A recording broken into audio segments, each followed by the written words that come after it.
Hey everybody, welcome back to the channel. Snake Doc here, and we're going to have a new pistol unboxing right here. We have a Taurus. Says always bring it.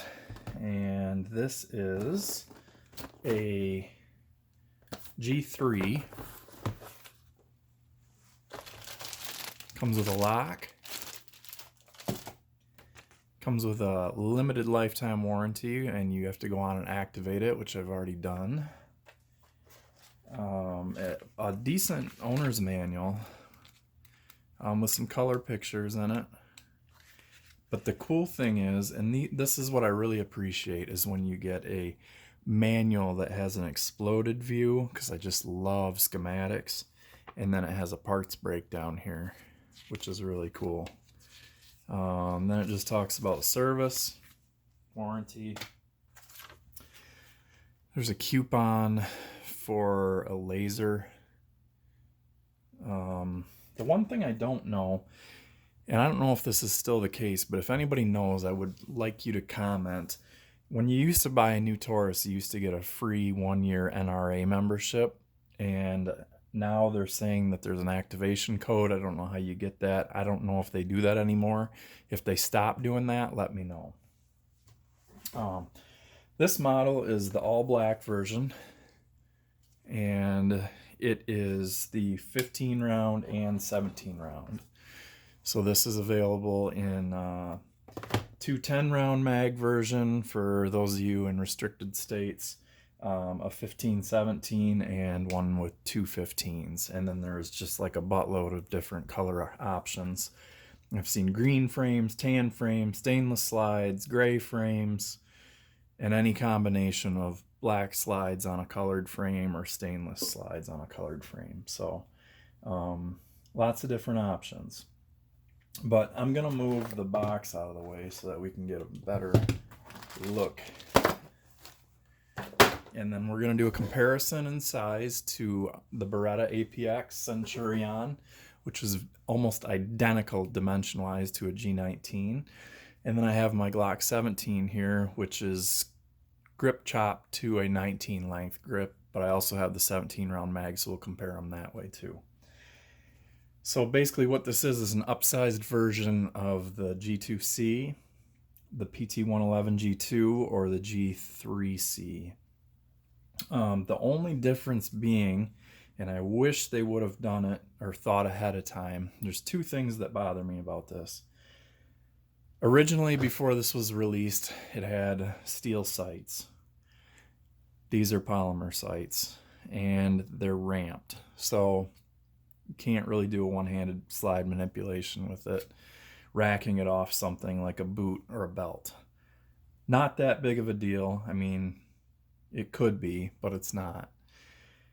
It should have steel sights though, because originally that was one of the things they knew that they were going to do, and then they went cheap. The nice thing is it's not that crappy plastic adjustable sight that the PT111 G2 had. The dots, it's 3 dots, but they're really small and they're really faint. So if I keep them, I'll probably black out the rear and do the orange on the front. Otherwise, I might order some of the Lakeline sights that I replaced on my PT111 G2. I'd love to get that U-notch rear solid black serrated and the fiber optic front. I think that would be ideal. That's one of my preferred sight setups, as you might know. On that note, the G3C has Glock sights. So the notch is just a small cut and it's steel, and it's this one I know you can use a Glock front. You always have been able to, basically on the PT111 series, you've been able to use a Glock front sight if you were had some ingenuity. So anyhow, this is like their G19 equivalent. And then it also has the 17 round mag, which has a mag spacer on it. So it slides up and down the mag, you can see. 17 round mag, they are fully marked, and these are made by Metgar, which is outstanding. They used to make their own mags in Brazil, and I've never had a problem with Taurus magazines, to be honest. But they having them made by Metgar now is only a bonus. So they're very, very similar to a Beretta style, and we know that P226 mags will work because they work in the PT111 G2, so they will work in this. I don't have any right here to show you that, but I know that they will. So you can run, like, I think they make a 20 round that has the +2 on it. That should fit in here just fine. Maybe somebody has a video on that, I'm not sure. So this has a manual safety, and if the safety is on, you cannot work the slide. With it down, we can see, obviously we have a clear firearm. I haven't shot this or anything yet. The only thing I did was I did do some color fill on here, and it looks like I need to wipe the slide down a little bit more, but I just put some silver in the G3 there because a lot of Taurus people love the color fill, so I just wanted to see how it would work on that shallow engraving that's on there. Your loaded chamber indicator is just a machined hole on your barrel, which is what I prefer. I don't like when there's a lever popping up or anything like a chamber flag. So striker fired action, I will say the trigger on this is drastically improved, and the reset is fantastic. This is a really, really good trigger. It has a good bit of travel before you hit the wall, but it's an extremely defined wall, which is outstanding. And then your brake is really nice, and your reset is short, very loud, and you can feel it click in your finger, and the brake again is great. So really, really good trigger. If you need the double strike, it has it, and it's long and it's heavy, but it's not super heavy. It's less than a double action revolver for sure. Memory pads on both sides of the frame, good spot to index for your finger. The barrel is raw stainless, and it's filthy. This is from the factory. This is test fired at the factory. Feed ramp is just a mess on this, so I need to take it apart and clean it. So I will. Serial number is visible in several spots on this. They have it cut out here in the frame, so there is some kind of a piece of steel or aluminum down in here that has it on it. It has it on the dust cover, and it has it on the barrel, and it has it on the slide. So 4 different places. Non-adjustable back strap, but a really nice comfortable grip with an extremely aggressive grip texture on it, so it is going to stay put in your hand. Nice wide face trigger with the trigger style safety that we're familiar with in other striker fired guns, but the newly designed trigger shape and everything is great. It's very similar to the Beretta APX. Let's see what else. Manual safety. So let's charge it, flick the safety on, and that's how that works. Safety comes off, on and off real easy, and it is positive engagement.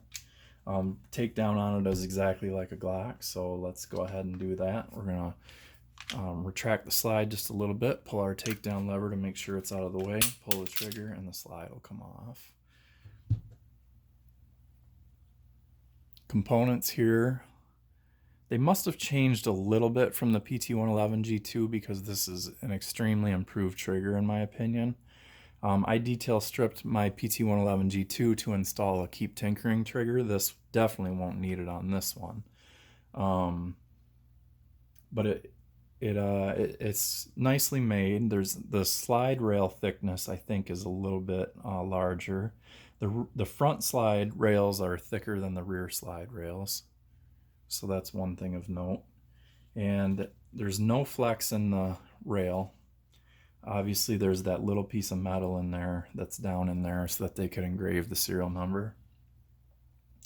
And I can't squeeze very, very little flexibility in the mag well. The nice thing about this gun is how super slim it is. It's barely bigger than a shield. So I forgot the exact measurement on the Glock 48 and 43X, but I bet you it's really similar to this because those 15 round shield arms mags that came out for those Glocks are basically the same mag body as like these. So if we look at our grip, it's 1.10. I've had it at 1.08 in several spots on there. So it's super slim, and I like how thin the plastic is. So there's not a bunch of extra material on there. Looking at our slide, we have a striker block and a spring-loaded striker right here with a plastic sleeve, just like a lot of the other ones. One of the popular upgrades that people are doing is buying a Lakeline.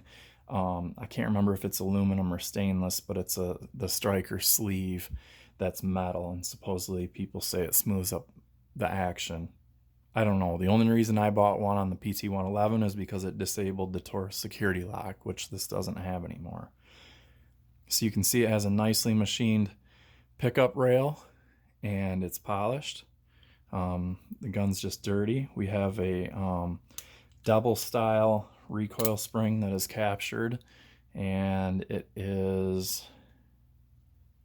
that's metal. I can't tell if the sleeve down in the middle is metal. I think it is. And then the tip is plastic. That's polymer. Here's our barrel system. Look at how dirty that is. That's factory test fire. I wonder what kind of ammo they have down in Brazil. This is made in Brazil, not in Miami. And actually, Taurus moved from Miami to Georgia, and this is marked Georgia. But you can see it's a nice style barrel with the little extra lug right here, so that's nice for reinforcement purposes. Let's see what the feed ramp looks like after I wipe it with my finger here. It's not bad.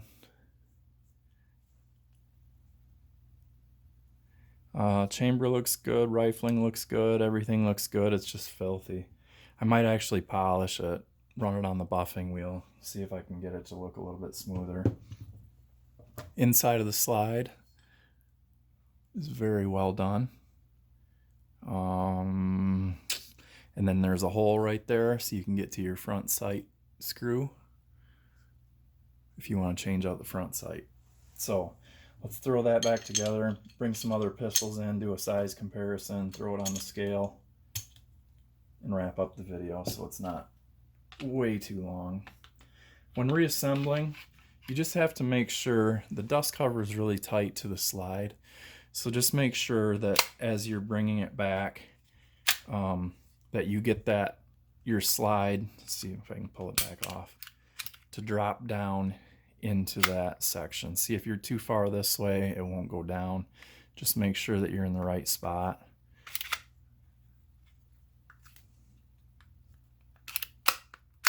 And then it slides right down there, and then just rack it, and then it's on, secured. So let's discharge it, which you can't really because it's both. But let's put the 15 round mag in, bring the APX over here. Now the APX is a wider and a top heavier gun. You can already feel that. But if we look at, let's see, I'll do it like this. They're basically identical. But look at how much narrower the Taurus is. It's crazy. I mean, it is ridiculously skinnier. Let's get a measurement on it. So the Taurus is 0.97. It's under an inch. The Beretta is 1.12, 1.11, 1.12, 1.11. So it's that much wider. I mean, that's just crazy looking. And then when we look at our height, grip height, they're exactly the same. If you line up by the chamber, the APX is going to be a little bit shorter because it is not a 4-inch barrel. But then you see that the back end sticks out farther. So overall, they're the exact same, but there's going to be some barrel length differences. When you see how wide the trigger is on the APX, it's very similar.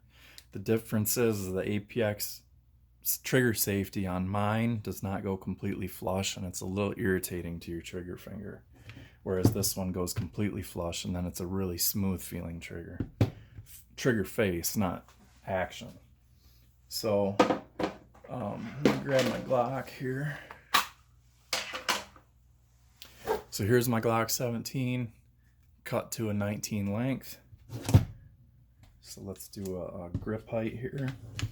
And Glock has a different style grip angle. So if you look at here, the magazine sits differently, and it is just a mag base plate width thinner that way.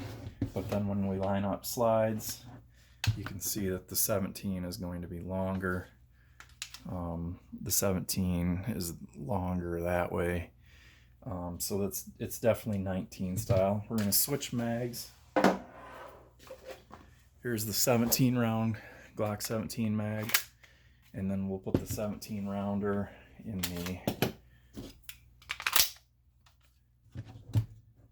and there you can see it's just that basically the exact same. And you'd have 17 in both. So there you can see that. But again, you're still, so this would be like the 19X or the G45. It's still, to me, it has a, like, so on a 19, if I didn't undercut the trigger guard, my pinky hangs down, and there's like half of my pinky is sticking off the bottom of the frame. This, even with the 15 rounder out, it's far less than that, and it's a much more comfortable grip, and I haven't undercut or anything. This is just a stock gun, so it is a really nice grip. And then Glock grip width is 1.17. Mine's stippled and shaved down just a slight bit. This is 1.11, so it is narrower than a Glock. Of course, Glock has the polymer wrap on the magazines too, so that's why. I mean, look at the difference there. Okay, let's bring the scale out. Whoops. Let's bring the scale out, and we'll do a weight comparison, and then we'll show you some holster options, and then wrap it up. So, Glock 17, empty chamber, empty 17 round mag. We gotta zero that back out.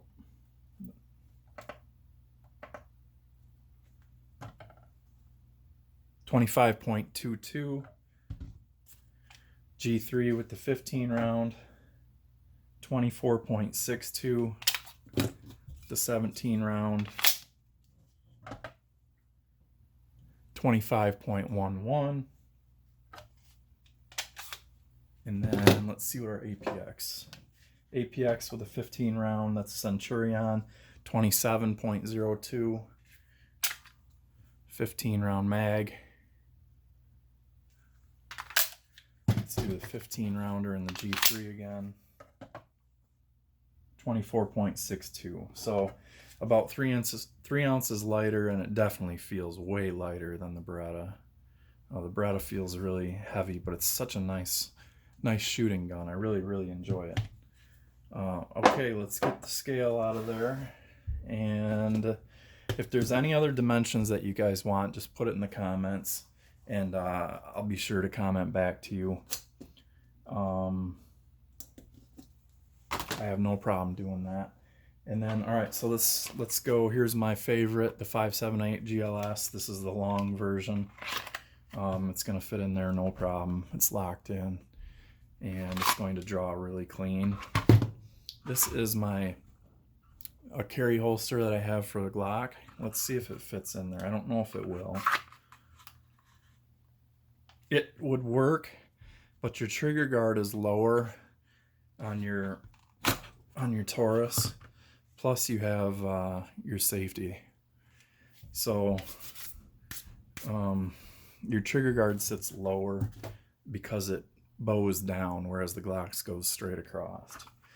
And this is a leather acre holster. It's for the G Glock 20, but I did cut the end down. And of course it's going to fit in there. It would actually it'd fit in like a 19 or a 17 holster because this 20 is so much wider. But you can see it fits in there really nice for an inside the waistband option. And I think that's all the holsters I have out here right now. So it seems pretty cool. Like I say, I just want to clean it up and maybe polish that barrel and get rid of some of my extra paint on here. This finish is kind of like a flat chalky finish, and I've heard the G3C has a different finish, like a tenifer. This is more like a parkerizing. I'm not sure exactly what it is. But overall, you can switch the magazine, or your magazine release to the other side. And your safety obviously is only going to be on that side, as is your slide release. You got a couple slots there if you want to throw an accessory on there. You should be able to fit lots of different things on there because that's a pretty good amount of real estate right there. So I think that's how I'm going to end this video. And do not forget about my holster giveaway videos. And I'm going to have one coming soon for a Beretta 92FS holster. And I got some more holsters on the way from Teague Holster, and I'm going to be doing some reviews on those. And they're sending me one for a G2C. So this will fit in it, and it's just going to stick out a little bit so then they can know about maybe extending their mold and making one specifically for the G3. So we'll see. Thank you guys for watching. Always shoot safe.